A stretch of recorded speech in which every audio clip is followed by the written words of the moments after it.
Chapter 6. I was the first one of the gang to get to the spring, and Circus was the last. He'd had a hard time persuading his parents that it was important not to miss a meeting.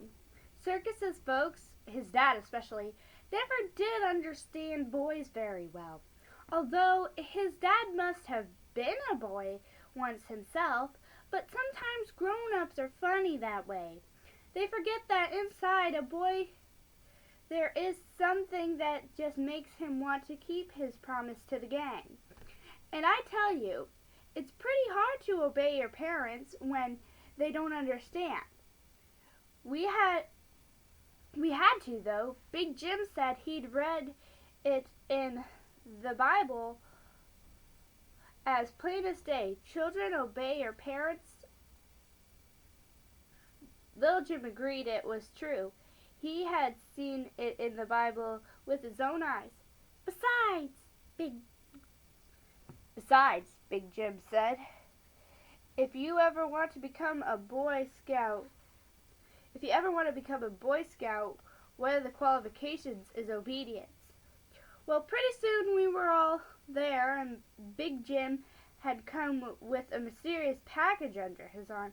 Circus climbed a small elm sapling almost as soon as he got there, and was swaying in the top, back and forth, looking every bit like a monkey in the zoo. Dragonfly and Poetry and Little Jim and I started tumbling around in the grass like kittens, having a good time. All 6 of us were as pleased to see each other as if we hadn't been together in years. The spring, comes bubbling up out of a hole from a rock at the bottom of the steep hill. Only about 20 feet of the creek. Dad had the water tested to see if it was all right to drink, and it was. Just at that minute, a big green striped poke came flying up the creek with its long neck sticking out in front of him like a long handle on my green coaster wagon. His wings were flapping and driving him through the air awful fast. He was the most iconic looking bird you ever saw. I had just gotten my binoculars focused on him and was following him up the creek with my eyes when Poetry was reminded of a verse from Himawah. Away he went in his squawky voice. It was about as squawky as a big quote herons, which going quacking up the creek at night, sounding like a young rooster learning to crow.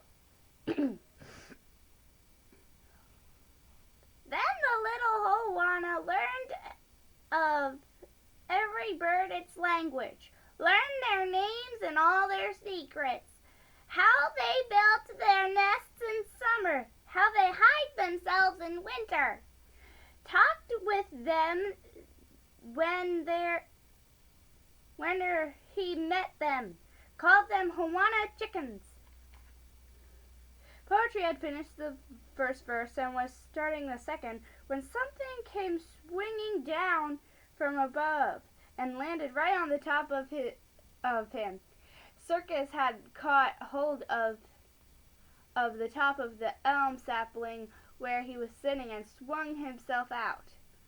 The top of the tree had bent right over to the ground and brought him down with it. When he let go, the tree top flew right back up again. In another minute, we were all trying it, each one climbing a tree and swinging from one to the other or down to the ground, whichever we wanted to do. You can do that with elm trees, But all this was just wasting time, so pretty soon Poetry looked at me and I looked at him. We decided to ask Big Jim to call a meeting to order so Poetry could show us what he'd found yesterday. First, though, Big Jim opened his package, and there was a whole packet of paper drinking cups. We knew right away what they were for. We studied in school about how everyone ought to have individual drinking cups for health reasons. Big Jim picked up the old rusty cup that was sitting there on the rock, and which everybody in the country had used for many years.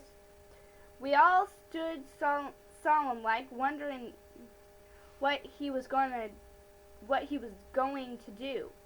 First he held it up for us to see, and then he said dramatically, "You can never tell when someone is going to drink out of it. Someone who has a terrible disease, maybe. And then the next person who uses the cup may become infected." Then Big Jim set the cup down on a rock. And with another rock he pounded and hammered it until he'd smashed it all flat. Then he tossed it into the weeds, and pretty soon we had all sign up that said, please use paper drinking cups. Oh, and pretty soon we had a sign up that said, "Please use paper drinking cups." When we were finished, the rest of the cups were fastened on a tree by the spring in a tin container, just like you see sometimes in public places. All of a sudden, Poetry was gone, and then a minute later he came bobbing down the hill like an old man with the long beard and long white hair and dark glasses on. Dragonfly pinched me on the arm so hard I couldn't help but say, "Ouch!" Then I shut up like a clam. "Howdy, boys," Poetry said in a quavering old man voice. "Do you reckon maybe a feller I can get a drink of water at the spring here?" Little Jim looked at as white as a sheet. Circus's monkey face was as sober as a funeral. I thought even Big Jim looked a little bit worried. For he was a boy, even if he was older, even if he was our leader. He wasn't so much bigger than Poetry at that. Dragonfly and I were holding hands over our mouths to keep from laughing. "Where's my old rusty tin cup?"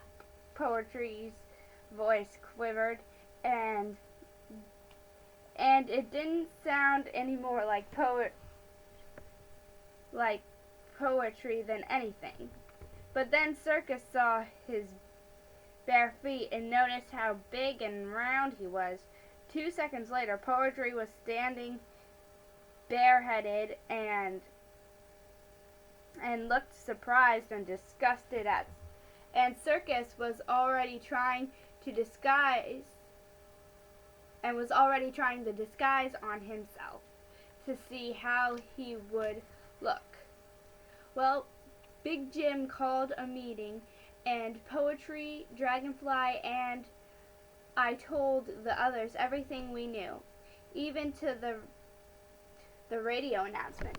Big Jim took it all pretty calmly, but I could see he was as much excited on the inside as the rest of us.